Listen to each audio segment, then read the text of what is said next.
What does under $300,000 buy in the Speedway, Indianapolis area? More importantly, in 5, 10, 15, 20 years, what are buyers going to be looking for as far as price points and the type of homes? Typical homes in the Speedway area range from some colonial bungalow style to mid-century ranches. Now, if there are homes in the area that are anything different than that, then they have been a tear down and build. Normally the homes are basically a 2-bedroom, possibly 1 bath, 2, 3-bedroom, 2 bath. You can get the square footage anywhere from, let's say, 1,000 square feet or under 1,000 square feet, all the way up to 2,000, 2,500. Speedway, Indiana still offers homes that are affordable in the metropolitan Indianapolis area under $300,000. And even market data shows the average price point right now is $250,000, but it's increasing, and it could be just dependent on the time of the year when that market data is actually collected. But right now we're at an average price point of $250,000 sold. In today's market, buyers aren't just buying a home, they're buying a community, they are buying a lifestyle.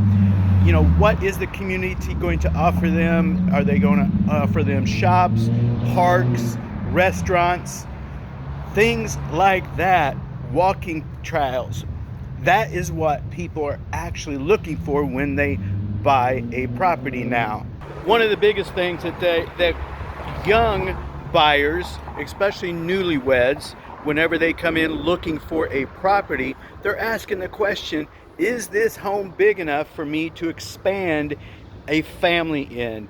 Could it be another child, 2 child, 3 childs, that kind of thing? So the thinking now for the future is this: what if you could buy your home now and then bring in pods and expand?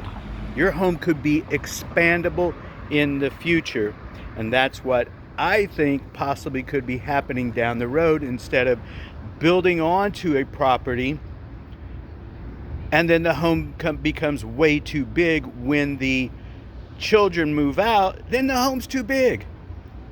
What if you could just remove a pod, downsize, or change that area into an office or an ADU where you could rent out? So there's definitely some possibilities with expandable properties in the future. So I asked myself, what will communities look like in the future?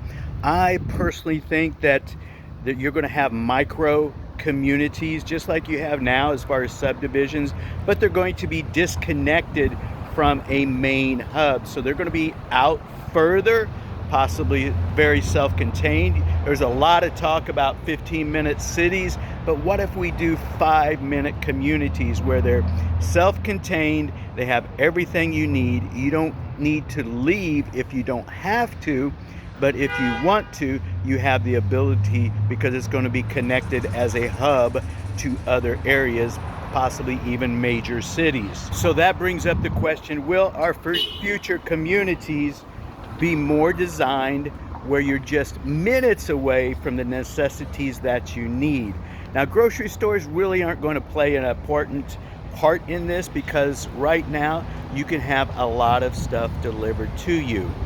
So I don't think that's going to be part of it. Your work environment, a lot of people are working from home. I think that's going to be possibly in the future as well, that more people are going to be working remotely, and they eventually possibly could go into the office 1 or 2 times a week. Now, when they do, how is the transportation industry going to be affected by that?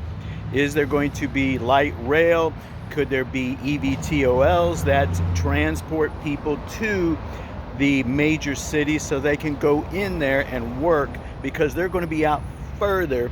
And then in their little micro communities, there's going to be a lot of walking, bike paths, EVs, that kind of thing for that area. So it's things that in the future, that's what we need to be starting to question and talk about now. Do you ever think about that?